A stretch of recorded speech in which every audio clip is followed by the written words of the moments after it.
Hello friends, welcome to my channel. ఈరోజు వీడియోలో నేను కొబ్బరి పాలతో పాయసం ఎలా ప్రిపేర్ చేసుకోవాలో చూపిస్తాను. చాలా సింపుల్. పాయసం ప్రిపేర్ చేసుకోవడానికి హాఫ్ బౌల్ కొబ్బరి పాలు తీసుకున్నాను, ఇంకొక హాఫ్ బౌల్ షుగర్ తీసుకున్నాను, తర్వాత ఒక బౌల్తో రోస్టెడ్ సేమియా. ఇప్పుడు ఒక పాన్ పెట్టుకుని ఆ పాన్లో కొద్దిగా నెయ్యి వేసుకుని తర్వాత డ్రై ఫ్రూట్స్ ఫ్రై చేసి పెట్టేసుకున్నాం ముందుగానే, లాస్ట్లో గార్నిష్ చేసుకోవడానికి వీలుగా. ఇప్పుడు అదే పాన్లో ఆల్రెడీ మనం గీ వేసి ఉన్నాం కాబట్టి అదే పాన్లో ఈ రోస్టెడ్ సేమియాని వేసుకుని ఒక 2 minutes ఫ్రై చేసుకోవాలి. ఇది రోస్టెడ్ కాబట్టి ఎక్కువసేపు ఫ్రై చేయాల్సిన అవసరం లేదు. ఇప్పుడు ఇందులోకి కొద్దిగా వాటర్ కూడా పోసుకుని మనం ఈ సేమియాని కొద్దిసేపు బాయిల్ చేసుకోవాలి.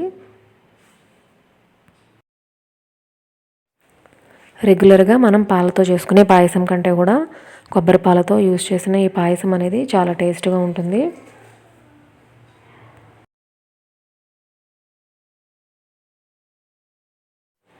సేమియాని వాటర్లో ఉడికించేసుకున్నాం కదా, బాగా చక్కగా మెత్తగా ఉడికిపోవాలి. సేమియా ఆల్రెడీ రోస్టెడ్ సేమియా కాబట్టి చాలా ఫాస్ట్గా ఉడికిపోతుంది. ఈ విధంగా వాటర్ అంతా డ్రై అయ్యేంత వరకు ఉడికించేసుకోవాలి. ఉడికించుకున్న తర్వాత ఇందులోకి షుగర్ కూడా యాడ్ చేసుకోవాలి. షుగర్ అనేది వద్దు అనుకుంటే కనుక బెల్లం కూడా యాడ్ చేసుకోవచ్చు. మన టేస్ట్కి తగ్గట్టుగా స్వీట్నెస్ కావాలనుకునే వాళ్ళు ఇంకా కొంచెం ఎక్కువ కూడా షుగర్ యాడ్ చేసుకోవచ్చు. కొబ్బరి పాలు అనేవి కొద్దిగా స్వీట్గా ఉంటాయి కనుక ఇందులోకి షుగర్ అనేది కొంచెం తక్కువే పడుతుంది. షుగర్ అంతా బాగా మెల్ట్ అయిపోయిన తర్వాత మనం లాస్ట్లో కొబ్బరి పాలని యాడ్ చేసుకుందాము. కొబ్బరి పాలను పోసుకున్న తర్వాత స్టవ్ మీద మనం ఎక్కువసేపు కుక్ చేయాల్సిన అవసరం లేదు. కొబ్బరి పాలు మనం లాస్ట్లో ఎందుకు పోసుకోవాలంటే స్టార్టింగ్లో కొబ్బరి పాలు పోయటం వల్ల పాలు అనేవి విరిగినట్టుగా వస్తాయి. అందుకని చెప్పి మనం సేమియా అనేది ఆల్మోస్ట్ కుక్ అయిపోయిన తర్వాత లాస్ట్లో కొబ్బరి పాలను యాడ్ చేసుకుని ఒక 2 minutes బాయిల్ చేసి స్టవ్ ఆఫ్ చేసుకుంటే సరిపోతుంది.